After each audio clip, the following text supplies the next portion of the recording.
Yo, what's up everybody? King Slick here with a new video. Today we're going to be talking about just the general news, the things that have been happening in the MMO space recently. So these are things that have already happened or things that are going to be happening. And I think there's been a lot of news coming out of MMOs, and I think it's great. So first thing we're going to talk about is you guys getting subscribed. Okay?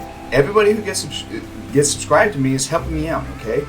I make these videos, I love making them, but it does take a lot of time, and I can be more consistent and probably make better quality videos anyways the more support I get. So everybody, go ahead and hit me with a subscribe, and if you liked the video, hit that like button too. I really appreciate it. I love everybody's comments.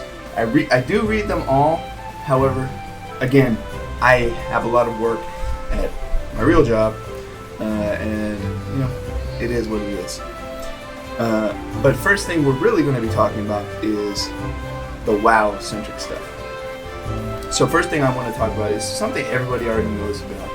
Most likely, if you haven't heard this is great. But I want to get everybody understanding exactly the implications that this can bring. So, cross-faction gameplay is being implemented in 9.2.5. So first let's talk about cross-faction, okay? This is something that people have been asking for years, okay? And it should have probably been put in the game about 5 years ago, I would say. Now, some people stick to the idea that WoW should be a faction-based game where both are in conflict. But in reality, the lore doesn't really fit that, and the gameplay suffers because of it. So I really don't think that there's any reason for it to be in there, including, in my opinion, in Classic. But, I mean, that is what it is. I think in Classic it does hold much higher just ability to be in the game without ruining the game's kind of mechanics. But really this means that you can play a character that really encapsulates what you want to play in an RPG. And I think that's really the best kind of option that you can have in any game. The choices that you make should feel good to you instead of being forced and pigeonholed into like something that you don't want to do. So if you don't like playing an orc as in a mythic raiding guild, you're not forced to do it anymore. And I think that's great. Now we still haven't heard about the mythic rules, so hopefully mythic is going to be taken off of guild only. I would hope, but we'll see what happens with that. Now, on top of that, 9.2.5, they said it was going to be brought in 9.2.5. So what this means is there's going to be a 9.2.5. Now, I thought there was, however, it kind of seems like they would best want to get out of this expansion as quickly as possible. And, I mean, I would too. That said, a 9.2.5 has broader implications, which means that they're probably going to be using this patch as like a way to bridge into the next expansion, as was like 7.3.5 in Legion. I have a feeling they're going to be introducing the new mechanics, possibly even if there's a new class or a new race, they're going to let you play as that before the actual expansion releases. This is like common themes that we see with these kind of last patches for an expansion. And I think there's a lot more things that they could be playing with in 9.2.5. Let's hope that it's good. Take out the RNG bullcrap. Okay? On top of that, every boosting community has been banned. And well, they're not banned immediately, but they're banned if they continue to practice the way that they have. So that includes escrow or these kind of services that spam up trade chat. And that's great. I think anything that we can do to get out that kind of spam, as well as, that's not even the biggest kind of effect that this has. There are negative effects to this, okay? So one thing is, sales are not bannable, right? You can still sell guild runs. You can still sell runs, even if they're pug runs. You just cannot have a community based on this, which means cross-server, okay? However, the implications that this has are you could possibly get scammed much easier. These communities had a good reputation to the people that they were selling because they had rules in effect that if you broke those rules, you'd get fucked, okay? And that's probably a good thing. However, what I'm thinking is like Quokon or these other ones, they're probably going to create a community singularly per server. So they won't be advertising in the same way, and they won't be participating in the same kind of business practice. But what it does force it to do, which I also think is a good thing in general, is it makes it more server based and not selling across the whole thing, kind of demotivating other players from even playing because they had to work hard for this. But I think that's just the way that a lot of people think. I don't actually personally think that way because I think that boosting has been around since WoW originated, to be honest, and before WoW, I'm pretty sure. So, I mean, it is what it is. I do agree with the banning of boosting communities because there's really nothing you can defend there. But they did offer some services that I hope can be brought through. And if you're going to have a boosting community per server or per realm, I think that's okay, because as long as there's some way to enforce these kind of rules, I would hope that they do. But we'll see what happens. But I have seen trade chat get cleaned up quite a bit. All right. So next, we're going to be talking about Lost Ark. Okay, I'm very excited for Lost Ark. I think everybody should be. I think it's a great game, and I'm waiting.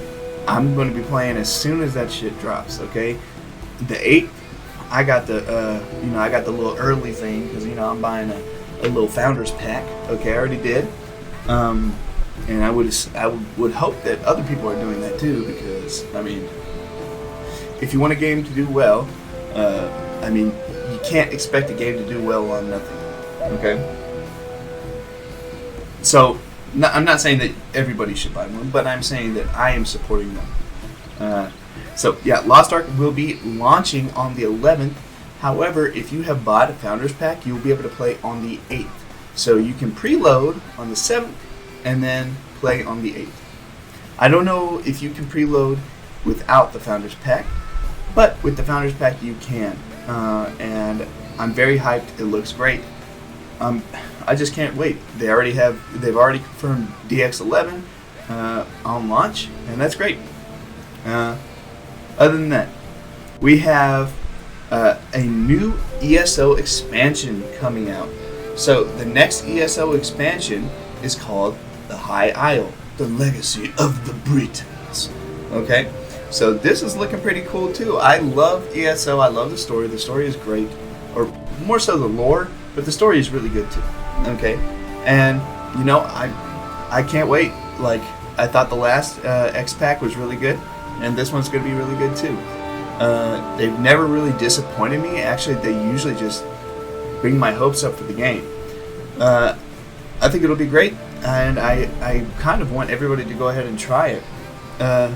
Yeah, ESO, it's doing stronger. It's getting stronger and stronger as it goes on. Let's see what happens. After that, we also have another X-Pack for Guild Wars, and it's been like 4.5 years. Something like that. It's been a long time. But Guild Wars End of Dragons. Whew. Look, now I know my Guild Wars video was not the most praising video of all. However, I think that Guild Wars is actually, when I play it off stream or off video, I actually think that Guild Wars is a really fun game. I think it hits a niche that's really important in MMOs, and I hope they keep doing their thing. The only thing that I really want them to do is continue supporting it in the way that their competitors do. Because 4.5 years, 4 years, whatever, anything over like 2 years, like 2.5 years, it's too slow. You need to hurry that stuff up. You got to support your game, stay on top of it, in reality, that's what it is. Okay. The new expansion, it looks pretty cool. I don't want to really give away anything, but you can check it out on YouTube. It looks really cool. Other than that, we have one more thing about WoW. So in Classic WoW, we have buffed XP. So the original buff was 40%, I believe, and now it's 100%. That makes me, as a person that, I've gotten to max level in Classic WoW, but I didn't really do anything. Mainly that was because I lived in Japan. It's really hard to find people to play at that time, especially on US servers. And the US and Oceanic servers, they have the same ping, or even worse in Australia. So, it is what it is. But now I'm living in America, it's looking better. I'll probably be getting back into it in a Wrath. However, the buffed XP is going to be obviously in Season of Mastery. So this is not in normal WoW Classic. Okay, just so everybody knows that. All right, and last but not least, we're going to be talking about Final Fantasy. Okay, so Final Fantasy. Last week, the Australian servers launched. The Australian data center launched, and that's really good. That means that people that have been playing from across the world get to play on their own servers. That's great. Anytime those kind of people can get some support from the devs, it's great. It just makes a better playing experience. Everything is good. Thumbs up for me. On top of that, it seems like the sales are going to be relaunching soon. They did release a plan as to when they were going to do that. I cannot remember specifics. I did look at this. I researched this before. Unfortunately, I can't remember it. But it does look like that. It's not 100%, but it looks like sales are going to be relaunching soon. But everybody, I believe that's all the news we have. There was a lot of news. I didn't expect to go this long, but it was a lot of news. So everybody, if you liked the video, go ahead and like. Any kind of support is great. I do have a Patreon if you want to support that much. But if you don't, go check me out on Twitch and subscribe on my YouTube. I'll see you later. Peace.